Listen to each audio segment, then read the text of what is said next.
laging tawagin at siya'y nakikinig. Mapagpalang umaga po sa inyong lahat. Kayo po ay nakikinig sa programang Manalig Ka, ang isang oras na pagninilay at talakayan tungkol sa Ebanghelyo ngayong araw ng linggo. Ngayon po ay ika-9 ng Marso at unang linggo ng Kwaresma. Tayo po ay napakikinggan ngayon sa radyo natin Gimba 105.3 FM at radyo natin San Jose 103.3 FM. At tayo rin po ay live na napapanood via live streaming sa www.dioceseofsanjosene.com, sa www.rngonline.org at syempre po sa Facebook account ng ating programa sa www.facebook.com/manaligka2006. Ito po ang inyong host ngayong araw na ito, si Reverend Richard Lagos, at syempre po kasama pa rin natin ang ating idol ng programa at tagapagtatag ng programang ito, si Father Bong Romano po, ang paring Ilocano. At kasama din po ang Laiko Ministrong Bisaya po, si Brother Janjan Romero. Ayun, at may kasama po tayong isang kabataan sa ating programa na naka-assign din po sa Gimba, na po kasama ko sa parokya ni San Juan Evangelista. Kuya Manny po. Ayan, siya ay Kuya Manny. Kalakbay. Ay isang youth leader. Ano po. So bago po tayo tuluyang magpatuloy sa ating programa, ngayong araw ng linggo tayo po muna ay mananalangin. Tayo po ay gagabayan, pangungunahan po ni Father Bong Romano.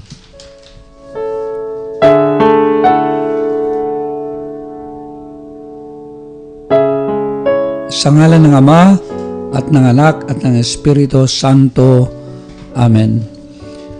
Mapagmahal na Ama, inaalala po namin ngayon ang Kwaresma. Nasa loob po kami nito na sinimulan nga po namin ng pagdiriwang nito noong nakaraang Wednesday, noong nakaraang Miyerkules ng Abo. Pinaalalahanan kami na magbagong loob kami, magbagong buhay at sumunod sa Ebanghelyo. At pinaalala din ng buhay na ito ay pansamantala, na sa alabok kami nang galing at sa alabok din kami magbabalik. Ama, nawa magawa namin na makahulugan ang pagdiriwang na ito ng Kwaresma na ginagawa namin ngayon. Tunay nga sana na maisabuhay namin ang disiplina na hinahangad para sa aming kabutihan. Una nga po, ang pagiging marubdob sa panalangin sa panahon na ito, at ganun din ang aming pag-ayuno at yung panghihikayat at pagtugon sa pagiging mapagkawang gawa. Tulungan mo po kami upang tunay na magawa namin na ang buong Kwaresma ay isang maging makahulugan para sa aming lahat. Tulungan mo po kami na maging totoo ang gagawin namin na pagsasabuhay po nito. At nawa totoo na maging mapagkawang gawa din kami sa paglingap sa mga mahihirap. Tulungan mo po ang bawat nakikinig ngayon. Nawa sama-sama kami na maisabuhay ang panawagan ng aming pananampalataya ngayong panahon ng Kwaresma. Ang lahat ng ito ay hinihiling namin, Ama, sa ngalan ng iyong Anak at ng Espiritu Santo, magpasawalang hanggan. Amen. Sa ngalan ng Ama at ng Anak at ng Espiritu Santo. Amen. At ngayon po ay pakinggan natin ang Ebanghelyo ngayong araw na linggo na babasahin sa atin ni Kuya Manny.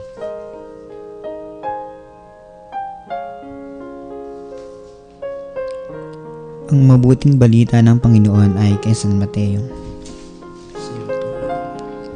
Noong panahong iyon, si Jesus ay dinala ng Espiritu sa ilang upang tuksohin ng Diablo. Doon 40 araw at 40 gabi nag-aayuno si Jesus at siya'y nagutom. Dumating ang manunukso at sinabi sa kanya, "Kung ikaw ang anak ng Diyos, gawin mong tinapay ang mga batong ito." Ngunit sumagot si Jesus, nasusulat, hindi lamang sa tinapay na bubuhay ang tao, kundi sa bawat salitang namumutawi sa bibig ng Diyos. Pagkatapos nito'y dinala siya ng Diablo sa taluktok ng templo, sa banal na lungsod. Kung ikaw ang anak ng Diyos, sabi sa kanya, magpatihulog ka, sapagkat nasusulat, ipagbibili niya sa kanyang mga anghel na ingatan ka. Aalalayan ka nila upang hindi ka matisod sa bato. Sumagot si Jesus, nasusulat din naman, huwag mong subukin ang Panginoon mong Diyos. Pagkatapos, dinala din siya ng Diablo sa isang napakataas na bundok.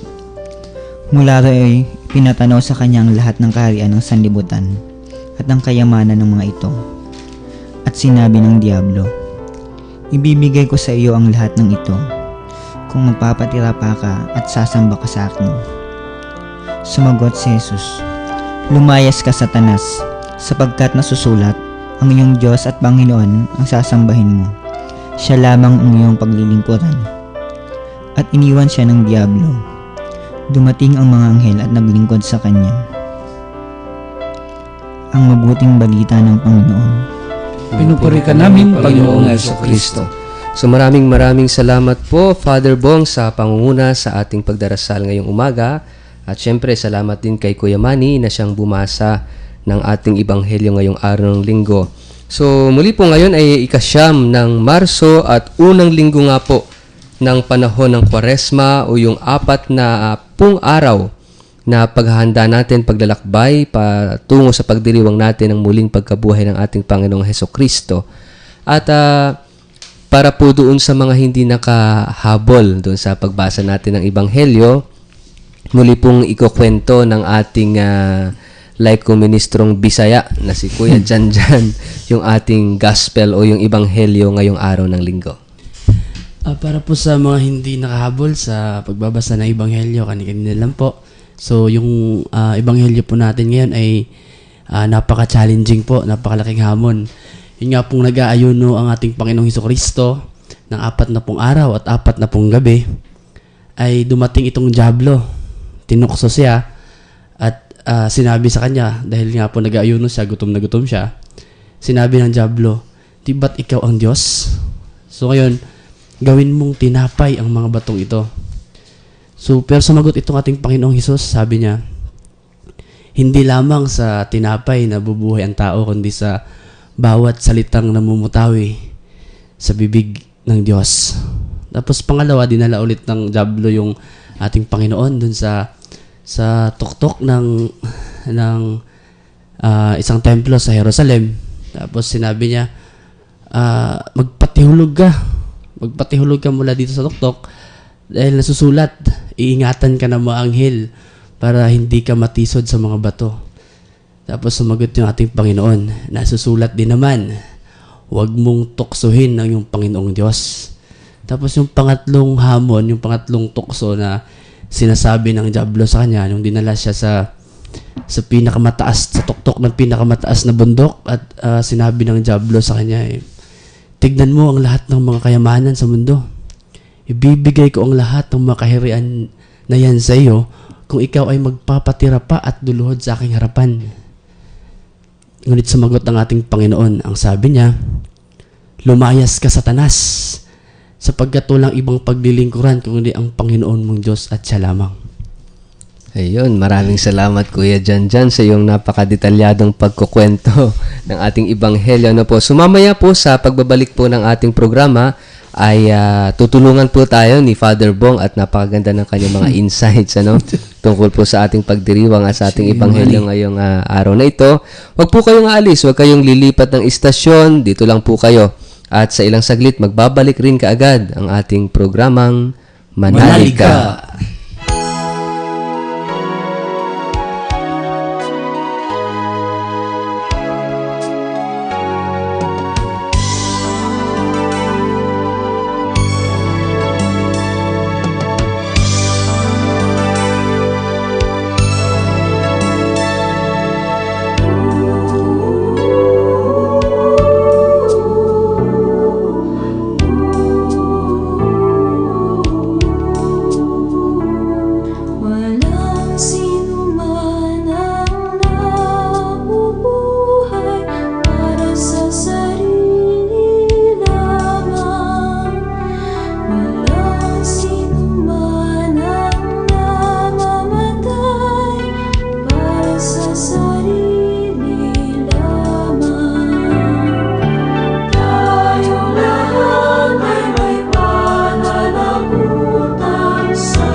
Nagbabalik po ang programang Manalig Ka. Ito po ang inyong diakonong Tagalog, si Reverend Richard Lagos. Ang inyong pong kabsat, ang paring Ilocano, Father Bong.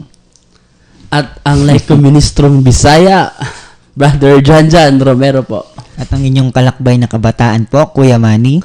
Wow, Kalakbay. ganda-ganda ng tagline ni Kuya Manny. Kalakbay. So muli po, welcome po sa ating programang Manalig Ka. Ngayon po ay ika-9 ng Marso, unang linggo ng Kwaresma, at napakinggan nga po natin yung ebanghelyo kanina. Yun po yung pag-uusapan natin mamaya sa ikalawang bahagi ng ating programa. At siguro ngayon, Father Bong, kanina tulad na napag-usapan natin, magandang pagkwentuhan natin, ano ba itong Kwaresma? No? So, yung Kwaresma, apelido ng lola ko. Totoo, Kwaresma talaga. Kwaresma, Oh. So, yun. At maganda nga na simulan ito yung naging karanasan natin ng Ash Wednesday. So, tandaan po natin, naglagay tayo ng abo. Alam niyo, maganda yung ritual na ginawa namin. Una pa lang dun sa pagsusunog ng malumang palaspas. Kasi hiningi namin yon. Dahil sabi ko, yung a day before yung Ash Wednesday, sabi ko, expired na kasi yun, mag-expired na. Kaya, yun ang ginagamit para gagawin nga na abo. At natipon yung community after the Mass. So, inilalagay nila yung mga palaspas, tapos nire-recall yung mga kasalanan na kaagad, na sinasama na sinusunog, mga ganon. Tapos hanggang pinapanood namin nga na naging abo yun at naging aware na yun yung gagamitin sa tinatawag na Ash Wednesday. And of course, nung dumating na nga yung Ash Wednesday, napakaganda kasi yung lahat siguro ng mga barangay, napuntahan ng mga laiko ministro sa, at alam ko, lahat siguro ng parokya, may ganun na mga pagdiriwang, At yun, yung napakaganda nga nito, yung paglalagay nga ng abo, yung dalawa yung binabanggit, yung magbagong buhay ka, at sa mabuting balita, sumampalataya. Tapos, yung may pagpipilian, o yung dati, yung nung bata kami, kasi yun yung naririnig palagi na sa alabok ka nang galing, at sa alabok ka babalik. Sa amin, Padre, sa Gimpo, may pangatlo eh. Ano yung pangatlo? Mamamatay ka rin, mamamatay ka rin, mamamatay ka rin. So yun, sa mga paalala sa atin yun. Mamatay ka rin, lalakihan mo pa yung cross, Oo nga, yung inilalagay. So yun nga po sa Ash Wednesday, and of course, yung sa Ebanghelyo during that time, yung disiplina na talagang dapat nating sundin. At napakahalaga, dahil sa mga simbahan ngayon, nakita ko yung nakabandera, Kwaresma, panahon ng pagdarasal, pag-ayuno, pagkakawanggawa o paglilimos. Siguro napakagandang pagbahaginan natin ito kasi kung minsan, sabi nga natin, parang ritual na lang na ginagawa yung Ash Wednesday o pagpasok. Pero itong mga panawagan na ito ay konkreto dapat na maisabuhay natin. Alam po, naalala ko dyan yung professor ko noon na pinaliwanag yung kahalagahan ng pagsusunog ng palaspas na banggit mo kanina. Yeah. Yung lumang palaspas daw, sumisimbolo dun sa old self natin na kinakailangan natin sunugin. Sunugin talaga. Kasi yung pagsusunog is a symbol of purification. Lahat daw ng matamaan ng apoy ay napupurify. Kaya yung abo, napakalinis nun eh. Kasi zero bacteria, zero virus, zero fungi. Nadadalisay ng apoy. At ito ay sumisimbolo sa atin na kinakailangan pagdaanan natin. Tagalang masunog talaga yung lumang sarili natin, yung makasalanang sarili natin. Dalisay yan. At dinadalisay. Ito yung journey natin. Ito yung paglalakbay natin ng Kwaresma na paglilinis ng ating sarili para pagdating ng Palm Sunday, mayroong blessing ng panibagong palaspas. At yung panibagong tayo na uumpisahan ngayon sa pagdiriwang natin na ang mga mahal na araw, yung Paschal Triduum, lalong-lalo na.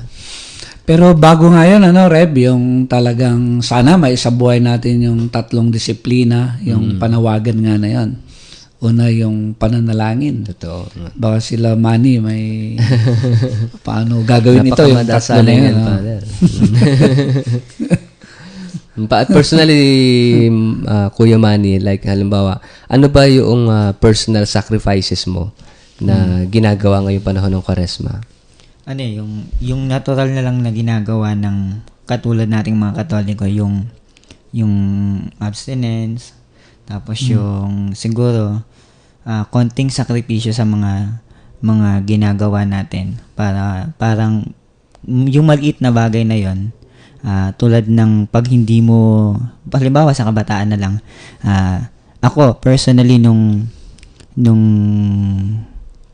Wednesday, part ng pagninilay ko doon at saka sacrifice yung hindi paggamit ng phone, hindi mag-text maghapon. Kaya hindi ako sumasagot sa text ng mga Kaya pala. Oo. Ayun, sa mga simpleng bagay mapapakita natin na pagiging disiplinado natin sa mga bagay na pwede nating gawin tung Kwaresma na kahit papaano makakapagpabago sa atin. Maganda yun, yung mga ganong little sacrifices. Tsaka yun nga, yung sinasabi natin, yung tatlong pinapractice natin kapag panahon ng Kwaresma. Yung prayer, fasting, and almsgiving. Yung panagdarasal. Kaya naalala ko yung magandang kwento dyan ni Father Baby, na yung magandang palalimin natin, unang-una, yung paglalakbay na ito, yung Kwaresma ito, yung pagpapalalim unang-una ng ating ugnayan sa Diyos. No, yung bang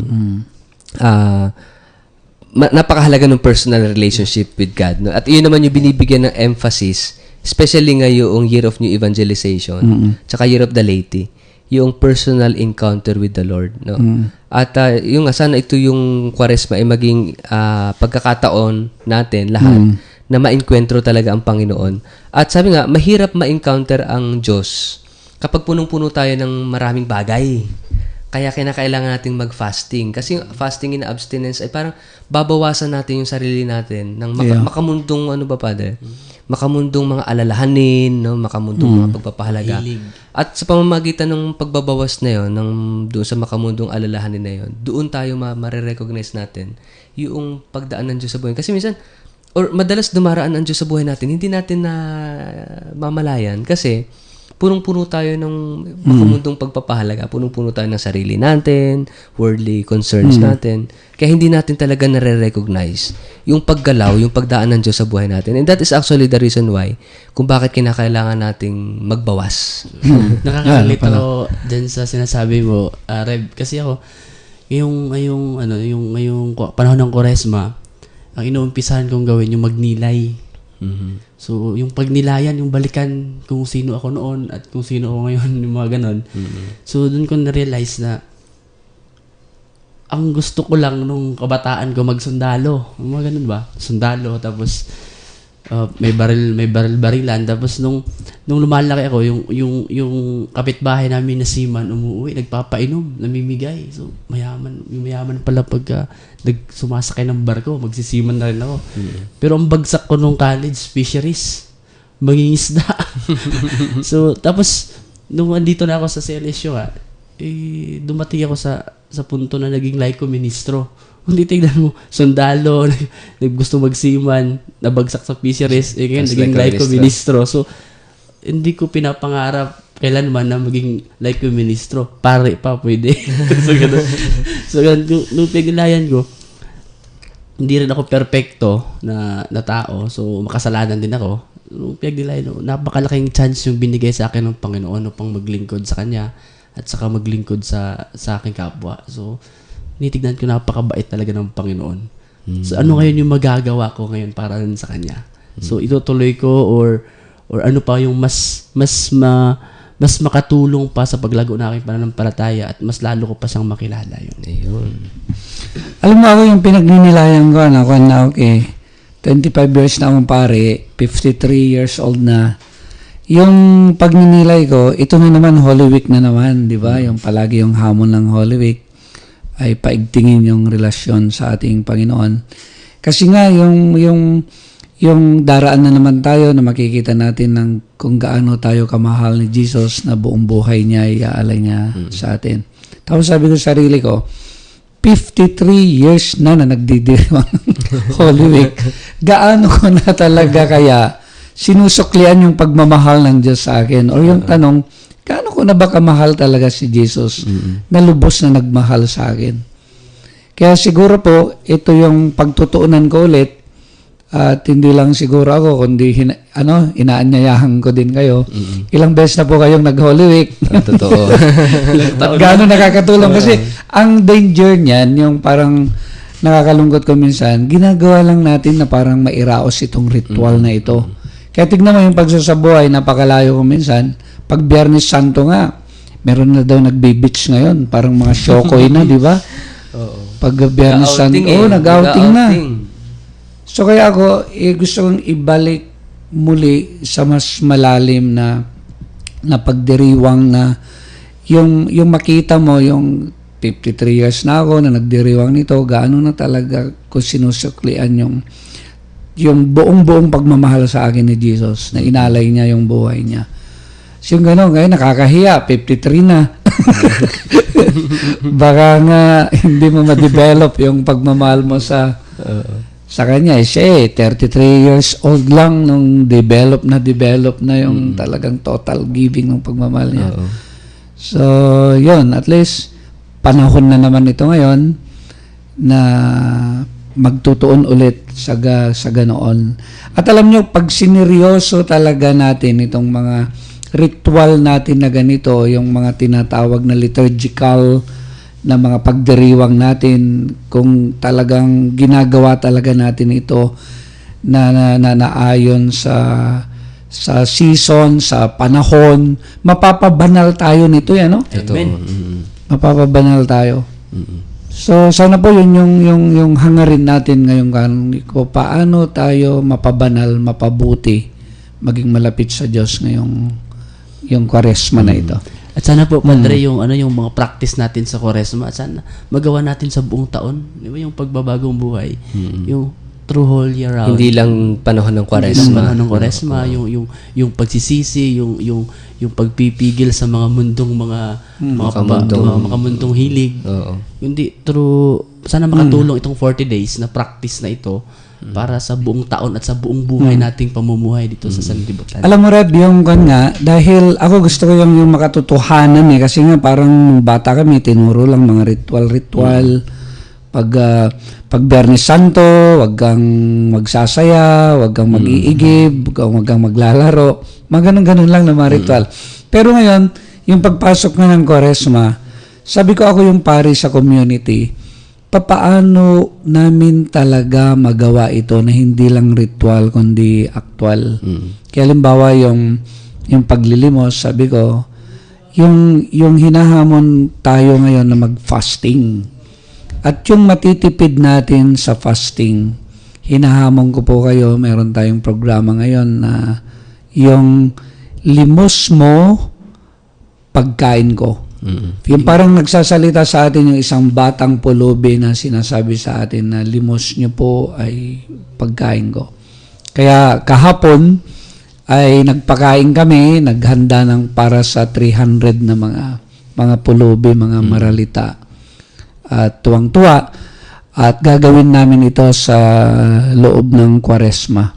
At hindi lang yan, sabi ko sa mga officers, sa pagpasok ng school year, itong mga recipients na ito, sabi ko, yung mga matitira pa na mga fund namin para sa limos mo, pagkain ko, ay itutulong natin sa kanila sa pagpasok nila sa school. Bibili tayo ng bag tsaka yung mga gagamitin nila, mga school supplies. At sana rin, Padre, yung maging regular yung feeding program natin kahit once a month. Mga ganun. Hindi lang dapat once a month. So, regular. Regular. So, yun po ang kwan ko ngayon. Parang ako mas hinahanap ko yung konkretong magagawa talaga. Kagaya naman din siguro yung sa prayer life natin, siguro ang hangarin na talaga kapag tumatanda na rin pare na katulad ko, ay hindi na lang minsan yung mga dasal talaga na parang mechanical, kundi mas gusto mo na mas malalim na ugnayan sa Panginoon talaga. Yung hinahanap ko yung grasya na maramdaman ko na talagang totoong mahal ko yung Panginoon, yung ganun. Kasi yung, di ba, yung nung nasa seminaryo tayo, Reb, yun namang talagang hangarin natin yung pag-aalay ng buhay para sa Panginoon, yung ganun. So sana umabot talaga. Martyrdom. Sige.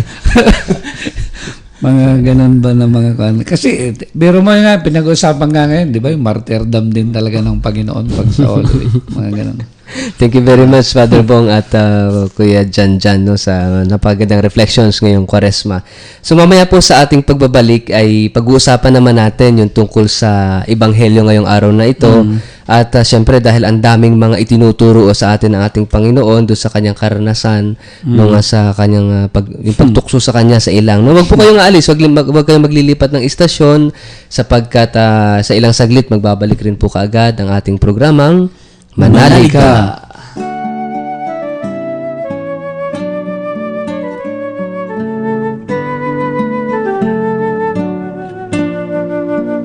Huwag kang mangamba,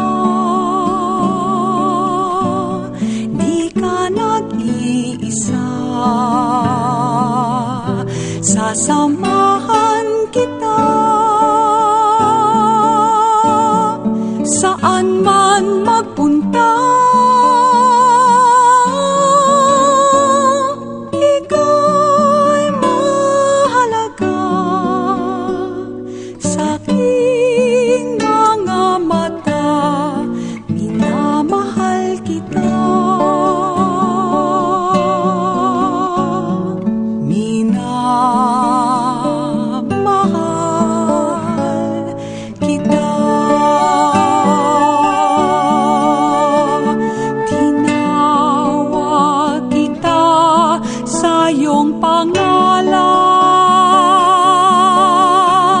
Ikaw ay akin magpakailanman. Ako ang Panginoon mo at Diyos, tagapagligtas mo at tagatubos. Huwag kang mangamba, di ka nag-iisa. Sasamahan kita saan man magpunta. Ika'y mahalaga sa aking mga mata, minamahal kita. Minamahal kita. Sa tubig kita'y sasagipin, sa apoy ililigtas man din. Ako ang Panginoon mo at Diyos,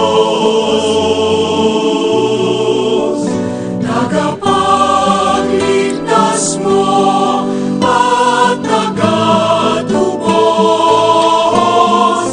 Huwag kang mangamba, di ka nag-iisa. Sasamahan kita saan man magpunta. Ika'y mahalaga sa aking mga mata, minamahal kita. Minamahal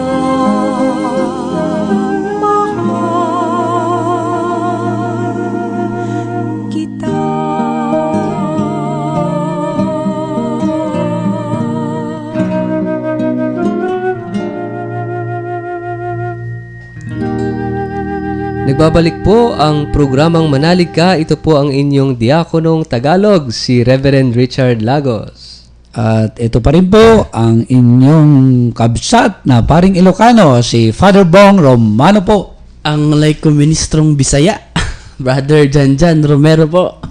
At Kuya Manny po yung kalakbay na kabataan. Wow. Maiba lang. Kalakbay. Yan. So, kanina po ay ating pinagkwentuhan yung tungkol po sa Kwaresma at nagbigay po si Father Bong at si Kuya Janjan ng isang malalim na pagninilay tungkol sa Kwaresma at yung mga hamon, kagaya nga po noong tinatawag natin na pagdarasal, pag-aayuno at pagkakawanggawa, na ito ay binibigyan ng malaking pagpapahalaga sa ating buhay bilang mga Kristiyano Katoliko, no? At ito'y pagpapahayag ng ating pananampalataya at pagtugon doon sa hamon ng panahon ng Kwaresma. At ngayon ay usapan natin, Father, yung gospel. Napakaganda ng gospel ngayong araw na ito. Dahil every first Sunday of Lent, laging tungkol dito sa pagtukso kay Jesus sa ilang. Itong temptation in the desert, no? At ito nga tatlong nabanggit kanina ni Kuya Janjan, yung tatlong tukso kay Kristo. At maganda, Father, yung iyong pagpapaliwanag dito. Yung sabi mo, yung unang tukso ay tungkol sa kayamanan, yung pangalawa ay tukso sa katanyagan, at yung pangatlo ay tukso sa kapangyarihan, no?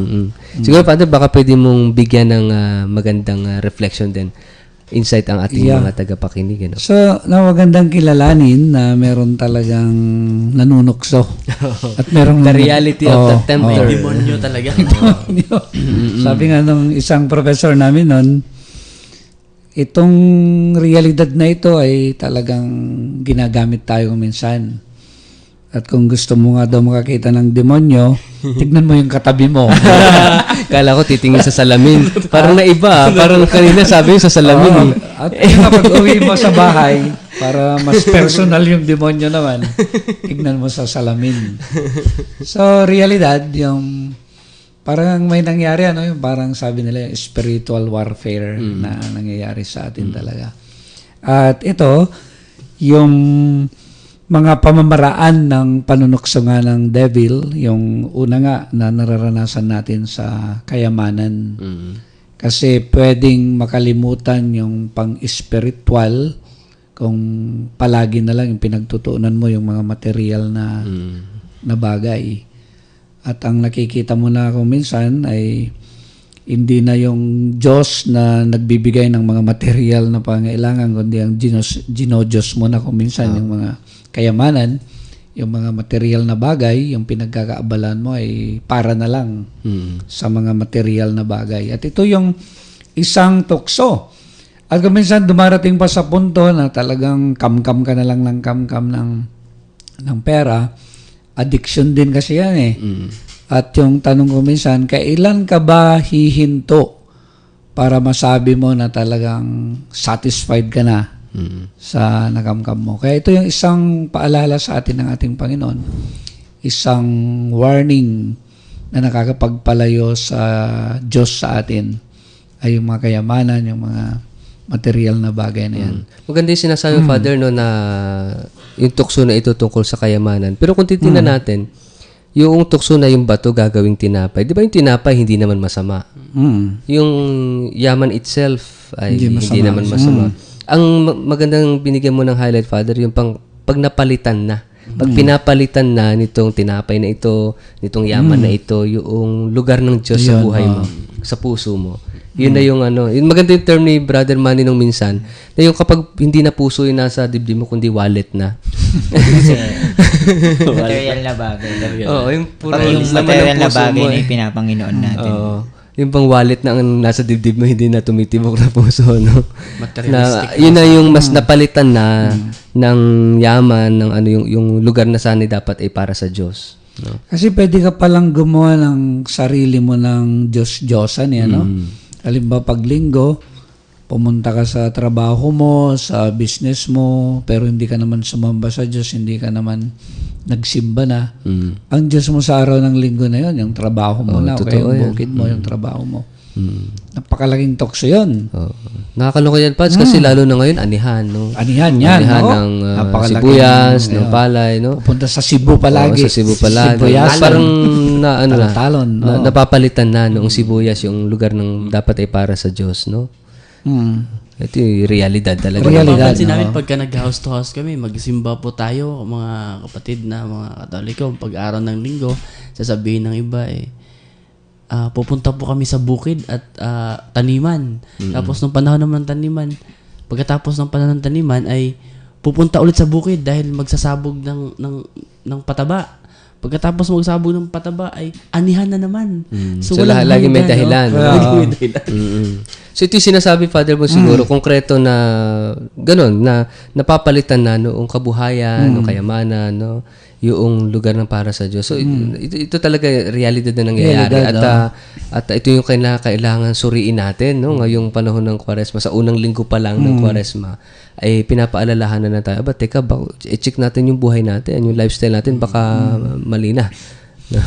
Ayun nga, yung baka nakakalimutan, hindi lang kalusugang pangmaterial, yung pangailangan natin. Meron tayong palaging kalusugang pangkaluluwa. Oo. Kaya nga, hindi lang sa tinapay nabubuhay ang tao. Hindi sa Sabi salita. natin, sa salita. So, napakalaga yun. Ayun. Sana, huwag natin makalimutan yun, ano? Yung Kwaresma na ito. At yung pangalawa, Father, yung tukso ay tungkol sa Katanyagan. ano, yung anong tukso nung Diablo doon, yung bang dinala siya sa tuktok ng templo. Magpatihulog. Magpatihulog ka. At sabi daw sa scripture, Papalakpakan siya kung... yung mga anghel daw, sasaluhin siya. Galing, ano? Oo. Hindi matisod. Somersault na pabalik-balik pa yan si Jesus. Oo. So yung katanyagan, no, na may sasalo sa'yo palagi, na ititingalain ka at kikilalanin, no. Actually, ito, no, alam mo, sa totoo lang, Pads, pagka napansin ko, ngayon, ang dami-dami mga sumasali. Ang dami, di ba sa television, marami mga contest, no. Kapag may mga, halimbawa, yung PBB, mga ganun, no, sa iba't ibang mga, ang dami pila-pila, libo-libo. No, talagang, tinanong pa, siguro, ewan ko lang, kung yung pagsisimba kaya, ganun din, yung or yung halimbawa kung si Jesus kaya yung i-endorse ay marami kayong pipila dyan. Oo, sino kayong masikat, si Kristo o yung si Papa Piolo? Sino? Si Big Brother. Si Big Brother. Kaya minsan, no, halimbawa, pag mga piyesta, di ba, may mga barangay night, makita mong daming tao. Pero tignan mo, yung sikat na sikat yung barangay night. Pero yung pag natapos yung barangay night, lalo na ngayon, summer na, maraming piyesta na naman yan, no? Kinabukasan, walang nagsisimba ko konti. Kasi puyat. Kasi puyat. Lasing. At yung mas binigyan nila ng pagpapahalaga, yung kuminsan may mga artista pa kasi. Oo, may mga artista niya. Yung mga gano'n, pinupuntahan. So yung gano'n, yung kakalimutan, kung minsan ay inuuna talaga yung mas sinahangaan yung ibang tao kaysa sa kaysa sa ating Panginoon. Tsaka yung desire din, Father, na tayo mismo maging kilala, maging... Ayun, Oo, yung bang... Lalo na yung parang halimbawa sa mga naglilingkod, for example, yung bang sa halip na minsan ang Diyos ay makilala, yung bang sarili, yung itinataas, no? Ikaw makasarili. Temptation sa atin yun, Rep. Temptation Yung sa atin sa din, no? homily natin kung minsan, no? Minsan, Baka natandaan nila, ikaw, hindi si Kristo. lalong-lalo, ang galing-galing ni Father magpatawa. Patawa. Anong homily na? Nakalimutan ko sa maganda yung patawa niya. Basta nakakatuwa si Father. Ang galing-galing ni Father. Yari, pag Yun, ganun. patay tayo dyan. Hindi si Kristo. Si Jesus yung magaling. So, ito yung mga pangalawang tukso sa atin, tayo maging tanyag, no? Sa English, ito yung fame, no? Yung una ay kayamanan, wealth, fame, at yung, may dagdag ka pa, Father? yung iniisip ko lang, paano kaya talaga natin magawa na maging tanyag si Jesus, ano? Yung one time, yung may napanood ako, yung kan ba yun? Yung Oh God, part 2 ba yun? Yung bata ay kinausap ng Diyos kung paano makikipag-deal para mapatanyag siya, makilala siya. Yung gumawa sila ng mga poster, di ba, mga sticker, kasi nilagay nilang palagi. Thank God Nilalagay nila sa restaurant, mga ganyan, no? Sa mga balon, nagpapalipad sila. Yung mga ganun, no? Thank God. Isipin mo yun. yung Diyos. Iniisip ko rin, paano kaya natin na magiging magawa talaga ng maging sikat superstar ay si Jesus. Yung mga ganun. Kasi nasasapawan siya. So, ilan na yung mga kabataan? May mga gimmick ba dyan para Paano kaya? Sa palagay mo, Kuya Manny, makilala? paano mo bilang isang kabataan maipapakilala si Jesus? Sa ngayon po, di ba, social media, unang-una natin magagamit yan. Facebook, tweet, mga ganun. Yung mga tweet lang ni Pope Francis, pwede nating gamitin yan para makapag-evangelize ng kabataan. Tsaka yung yukat na ginagawa po natin, di ba? May GM Catechesis. GM na mga line sa line sa Bible. Oo. Di ba? Yung mga magandang group messages na pinapakalat. Ayun, Tungkol kay oo. Jesus, napakaganda. Kahit simpleng prayer lang po, makakapag-evangelize na tayo. Natutulungan na natin silang magdasal sa umaga na yun. Oo, maganda yun, ha? May isang pari po sa akin nagpapadala lagi every morning ng prayer. Ang tawag niya ay pad share. Sa pamamagitan nun, syempre, habang binabasa ko, nakakapagdasal na rin ako. Kaya minsan, sinishare ko rin sa ibang kaklase ko para Pero nilalagay ko naman na from sa pari yun, na hindi ko naman, para sa pamagitan nun, makapagdasal din sila katulad ko. Ayun, maganda yung... Ako naman yung devotion ko, ewan ko, nakasanayan ko nung matagal na eh. Yung nagsusot ako ng kwan, ng cross. Kasi one time, ang dami kong karanasan sa cross na ganito eh. Pag nagpapagupit ako, ganyan, tatanungin nila, sabi ganyan, Katoliko po ba kayo? Bakit to? Ba't alam nyo? Kasi may cross kayo, mga ganun. So parang nakikilala agad. Napaka-simple na makikilala nila kagad yung Panginoon. One time nga may nakasalubong akong bata, naglalakad ako sa SM. Nakita niya may cross ako, nag-cross siyang totoo nga, nasalubong ko sa escalator ba yun? Yung cross ko, Kala niya siguro, Padre, dala-dala mo yung simbahan. nag-cross ba naman siyang gano'n. Tsaka ko yung simple din, mga devotion ko, yung para makilala. Yung sakyan ko, yung sa likod, nilalagyan ko palagi yung ictus, yung Jesus, yung fish. So, pag lumuma yun, papalitan ko kagad para mga simple na mga devotion para sa ating Panginoon.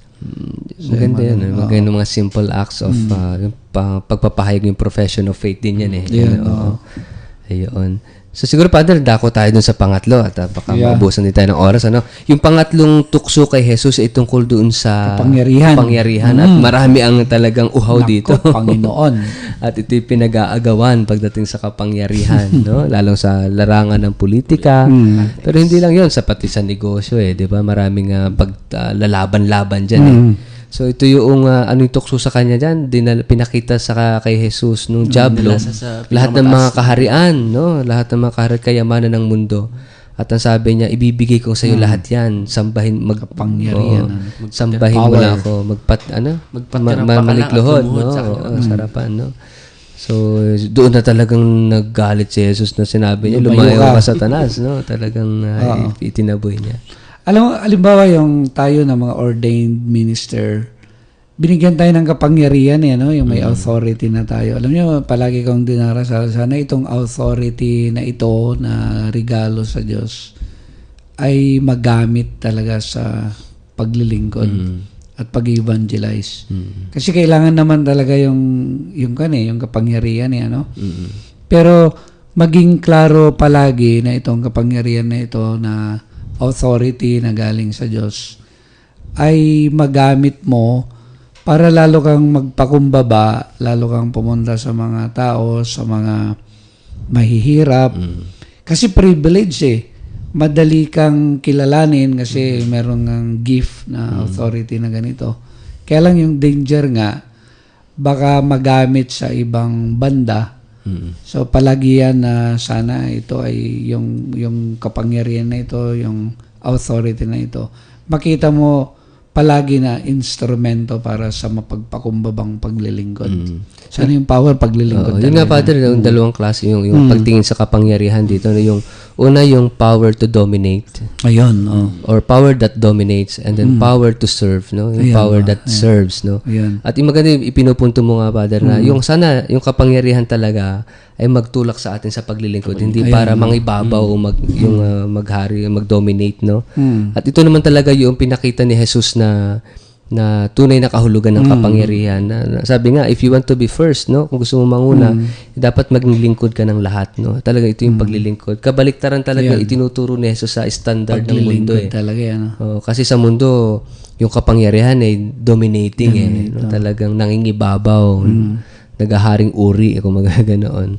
Pero the challenge, ang hamon ng Panginoon ay yung kapangyarihan na At ito makikita mo ngayon kapangyarihan, palagi niyang sinasabi na paglilingkod, yung pumunta ako dito, hindi upang paglingkuran, Hindi maglingkod. kundi upang maglingkod. So, klarong-klaro yon, at ito nga yung salungat sa ginagawa ng mundo ngayon. At ito nga, siguro as a Christian nation, kailangan ipagdasal din natin yung mga kapatid natin na nasa kapangyarihan, yung mga politicians, na talagang makikita natin yung kuminsan ayaw nang umalis sa kapangyarihan nila. Kaya yan, may mga dynasty, talagang gagamitin yung 3Gs, yung guns, and ano ba gold. yun? In gold. Para manatili lang sa kapangyarihan. Actually, yun, Father, yung three temptations, di ba? Ayun, Yung guns, yun, tama. gold, and gold, sa amin kapangyarihan, katanyagan, Ayun. Sa iba naman po ay 3 P naman po. Ano daw yan? Yung popularity, yung peso sign, at saka yung personality. Ayun, yung mga iba-ibang interpretation ng temptations din. Ano. Pero lahat ng ito, tumutukoy sa reality, sabi mga Father, ng tempter, no? May tumutukso sa atin. At sabi nga, yung 40 days and 40 nights ni Jesus na pagdarasal at pag-aayuno, it symbolizes na yung temptation na yun ay lahat ng temptation na dumarating sa buhay ni Kristo. At same din sa buhay natin yun. No? Lahat ng temptation na tungkol sa kapangyarihan, katandagan at kayamanan, ito rin yung mga tukso na darating sa buhay natin hanggang bago tayo malagutan ng hininga sa buhay na ito. At ito ibig sabihin, talagang habang buhay nating pakikipagtunggal at pakikipaglaban sa tukso, no? Kaya sabi ni Father, ilang Kwaresma na ba? Yung ating pinagdiwang sa buhay. Kung ikaw ay 53 years ka na nagdiriwang ng Kwaresma, no? Ako, 32, no? Marami-rami pa sana akong mapagdaan ng Kwaresma. At ibig sabihin kasi, taon-taon, bakit kinakailangan natin gunitin? Kasi taon-taon din tayong tinutukso. Hindi lang taon-taon, araw-araw. No? Buwan-buwan. Every day tayo natutukso. Kailangan natin pagdaanan ito. Ang mahalaga, talagang, dahil ganito nga yung reality of sin, no? Yung reality of temptation, tinutulungan tayo, ginagabayan tayo sa pamamagitan ng buhay ng simbahan na malampasan talaga itong mga tukso na ito sa buhay natin. Kaya yung sin na yan, biro mo, yung sabi ng isang kabatayan, yung sin daw Satan in negotiation. Tama nga, biro mo. Nakikipag-negotiate. Ibig sabihin, hindi nagkakaroon, Father, ng kasalanan kung walang nag-a-agree sa negosasyon. No? Palagi tayo nag-yes baka pwede naman. Anyway.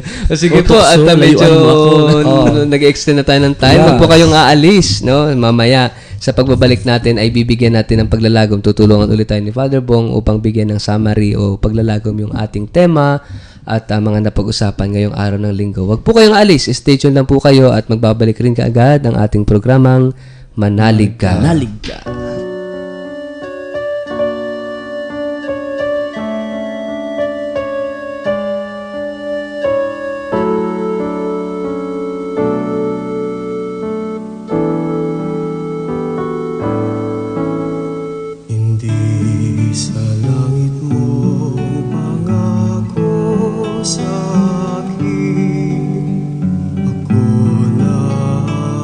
Nakit na kita'y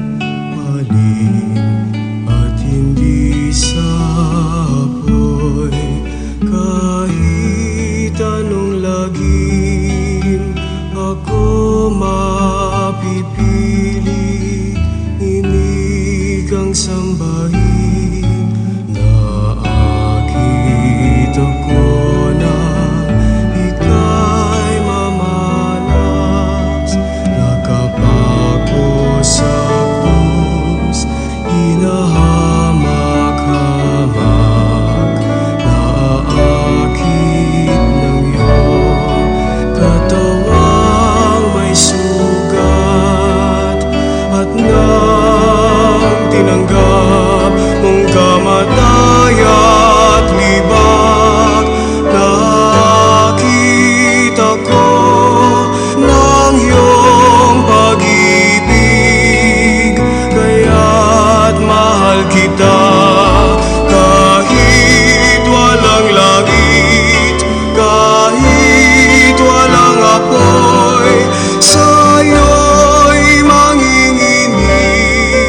Huwag nang mag-abala upang ibigin ka, agad kong pag-asa'y wala lamang pala, walang mababago, mahal pa rin kita.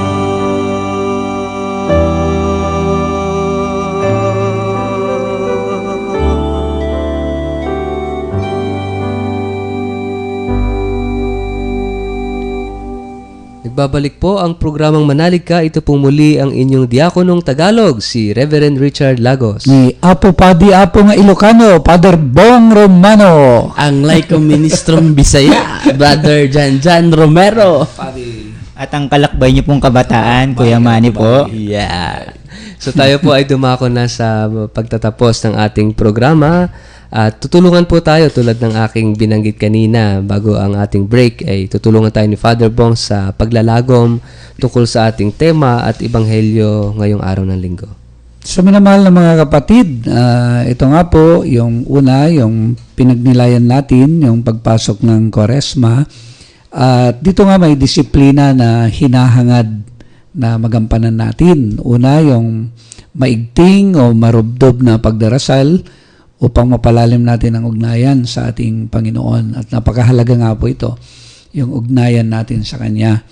At pangalawa nga po, yung tinatawag na pag-ayuno, yung didisiplinahan mo talaga yung sarili mo, dahil kadalasan nga, sa kawalan ng disiplina, dito tayo nagkakasala. Kaya nangyayari po sa atin yan. Kaya ito merong pagtitimpi, pagtitiis, na kailangan na mag-ayuno tayo. At ganoon din, yung mga nag-ayuno nga, yung panawagan po sa kanila, yung matitipid sana, yung mga iipon natin sa pag-ayuno, yung sa fasting and abstinence, ay maipon natin para magamit natin sa pagkakawang gawa. So napaganda po na bunga nun ang pag-ayuno, pagtitiis, at sana maging mapagkawang gawa, gumawa talaga tayo ng konkreto na yung mga ritual na ginagawa natin ay magbunga talaga ng aktwal ng paglilimos, pagtulong lalo na po sa mga mahihirap. At kanina nga po, nagtuon tayo sa Ebanghelyo, nakita natin na realidad na merong nanunukso. At yun din, kung minsan, sa mga kainaan natin, meron nga pong nagpapatukso. Pero ang nakita natin na napakaganda dito, yung ating Panginoon ay pinakita niya na kaya nating labanan itong mga temptation na ito. And of course, yung lakas po natin sa paglaban dito ay dapat hindi tayo hihiwalay talaga sa ating Panginoon. At ito nga yung napakahalaga na sandata natin sa ating buhay. Kapag kapanalig na natin yung Panginoon, kapag nasa atin yung Panginoon, magagawa natin na maiwasan o malabanan yung mga temptation na yan. At ipinakita rin po sa Ebanghelyo yung mga konkreto na mga nangyayari at patuloy pa natutoksohin tayo habang humihinga tayo. Na may yung mga tukso na yan, pinapakita sa atin, ipinapaalala sa atin. Una, yung kayamanan. Tapos yung pangalawa, yung katanyagan, nandyan yan palagi. At of course, yung pangatlo, yung tinatawag na kapangyarihan. At ito po palaging nandyan na sa bawat yugto ng buhay natin, may tukso, may temptation. At nawa maging matatag po tayo sa tulong at biyaya ng ating Panginoong Diyos. Ayun, maraming salamat po Father Bong sa paglalagom. Ngayon naman po ay darako tayo sa ating mga paborito ni Kuya Janjan. Ang mga pagbati. So magandang umaga po sa lahat ng tagapakinig natin dito po sa programang Manaliga. Isang mapagpaalang umaga po sa ating lahat. Binabati ko po ang mga kasamahan kong laiko ministro dyan sa parokya ng San Sebastian Martir sa Muñoz. Patuloy lang po tayo sa magmimisyon at pagkahanap ng mga iba pang magiging laiko ministro. Mga barangay po na sakop ng parokya, Villa Isla, San Andres, mga gano'n. At iba pang mga barangay, mga kamanggagawa ko po sa parokya, yun, isa buhay at isa diwa po natin ang totoo, yung damayang Kristiyano na mayroong pagmamahalan, pagkakaisa, pagkakasundo. At yung ex-girlfriend ko rin po dyan sa bahay, dyan sa Bican.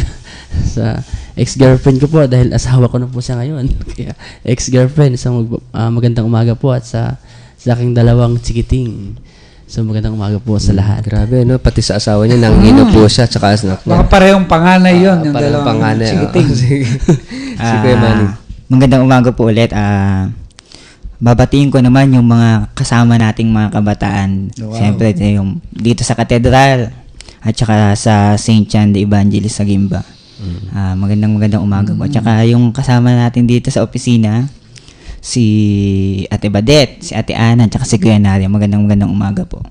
Ayun, ako naman gusto kong batiin din yung mga, syempre, yung mga parish workers natin.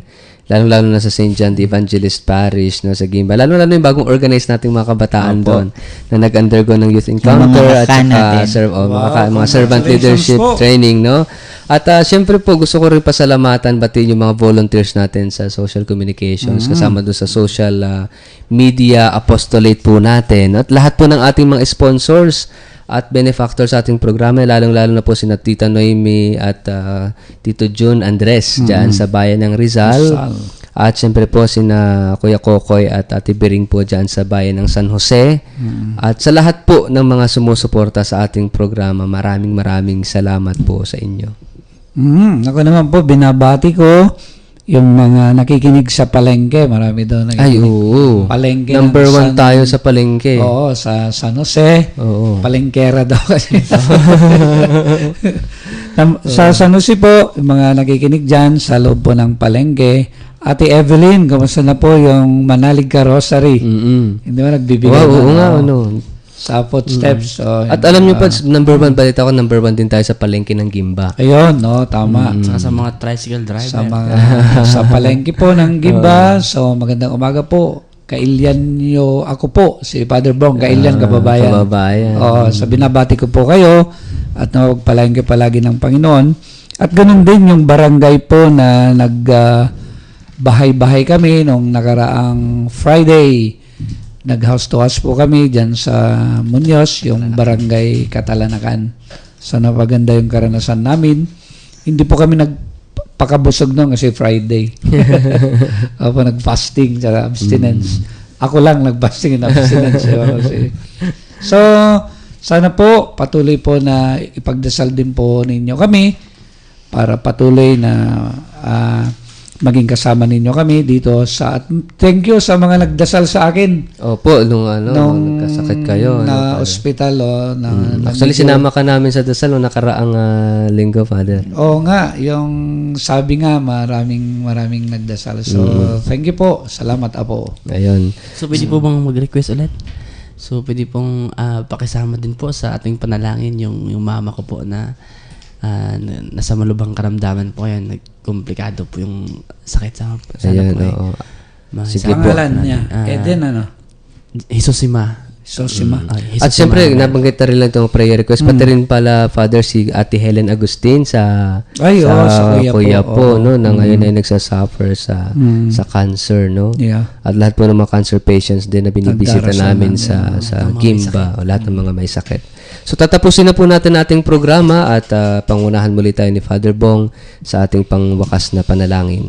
Sa ngalan ng Ama, ng Anak, ng Espiritu Santo. Amen. Mapagmahal na Ama, napakabuti mo po sa aming buhay na gusto mo nasa mabuti kaming kalagayan palagi. Nawa maging matatag po kami sa mga tukso sa buhay namin, katulad ng iyong anak. Nawa maging matibay kami at huwag kaming patukso sa mga kayamanan. Ikaw pa rin ang makita namin na tunay na kayamanan namin sa aming buhay. Nawa wag din po kaming magpatukso sa tinatawag na katanyagan, kundi nawa sa bawat pagkilos namin, Ikaw, O Diyos, ang makilala at maparangalan. At nawa wag din po kaming magpatukso sa kapangyarihan, kundi ang mga kapangyarihan na pinagkakaloob mo ay magamit namin sa tunay na pagsamba at paglilingkod sa iyo at paglilingkod sa aming kapwa-tao, lalong-lalo ng mga mahirap. Tulungan mo po kami at pagpalain, lalong-lalo na ngayong panahon ng Kwaresma, upang maihanda naming mabuti na makahulugan ang aming sarili sa pagharap namin sa tinatawag na mahal na araw, na pag-alala namin sa iyong pagpapakasakit, pagkamatay, at muling pagkabuhay. Tulungan mo pang bawat isa sa amin, Ama. Hiniling namin ito sa ngalan ng iyong anak at ng Espiritu Santo, magpasawalang hanggan. Amen. So ngayon po ay magpapaalam na po tayo at siguro mauna na si Kuya Janjan. Daghang salamat. So, maraming salamat po sa lahat ng tagapagkinig. So, kami na po ay mamaalam na. Paalam na po sa isang magpapalang umaga po. Ito po ang inyong Laiko Ministrong Bisaya, si Janjan Romero. Ayan, nagpapaalam na rin po kami, ako, tayong lahat. At nagpapasalamat po sa lahat na nakikinig ngayon. Muli po, ito po yung inyong kalakbay na kabataan po. Kuya Manny po. At ito po siyempre ang inyong diakonong Tagalog, si Reverend Richard, nagpapaalam na rin at palagi nagpapaalala, mga kapatid ng taong may pananalig, laging sa Diyos nakikinig. At ang inyong pong kabsat, si Father Bong Romano, ang paring Ilocano, Diyos ti Agnina, kada kayo am amin apo.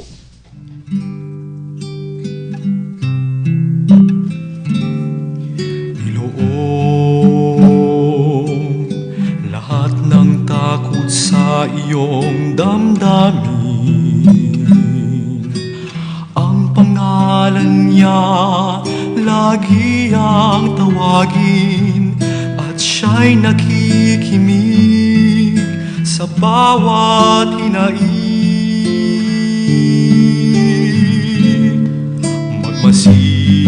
Magmasid at mamulat sa kanyang kapangyarihan.